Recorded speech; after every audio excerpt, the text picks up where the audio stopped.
প্রধানমন্ত্রী নরেন্দ্র মোদীর প্রচারের আসল রূপটা ফাঁস করে দেওয়া যাক। ১. নারী নিরাপত্তা। ২০২৩ সালের এনসিআরবির রিপোর্ট অনুযায়ী ভারতে মহিলাদের বিরুদ্ধে সংঘটিত অপরাধ সংখ্যা সবথেকে বেশি বিজেপি শাসিত উত্তরপ্রদেশ, মধ্যপ্রদেশ, রাজস্থানের মতো রাজ্যগুলোতে। জাতীয় রাজধানী দিল্লিতে প্রতি ১ লক্ষ জনসংখ্যায় ২,০০০-এরও বেশি মামলা নথিভুক্ত হয়েছে, যা দেশের মধ্যে সর্বোচ্চ।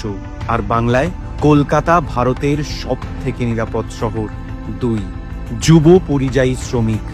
বিহার, উত্তরপ্রদেশ, রাজস্থান, উড়িষ্যা থেকেই সবচেয়ে বেশি যুবকরা কাজের খোঁজে অন্য রাজ্যে যায়। বাইরে থেকে আসা শ্রমিকদের অন্যতম প্রধান গন্তব্য হয়ে উঠেছে বাংলা। এর মধ্যে প্রায় ৩৯% আসেন আসাম এবং মণিপুরের মতো উত্তর পূর্ব ভারতের রাজ্যগুলো থেকে। ৩. তপশিলি জাতি ও তপশিলি জনজাতি সম্প্রদায়ের ওপর অত্যাচারের ১৫,১৩০টি মামলা নিয়ে উত্তরপ্রদেশ ১ নম্বরে রয়েছে। আর বিজেপি শাসিত রাজস্থানে মামলার সংখ্যা ৮,৪৪৯টি ও মধ্যপ্রদেশে ৮,২৩২টি। আর বাংলায় এখানে মাত্র ১০২টি মামলা নথিভুক্ত হয়েছে, যার হার মাত্র ০.৫%। ৪. প্রতিশ্রুতি বনাম বাস্তবতা।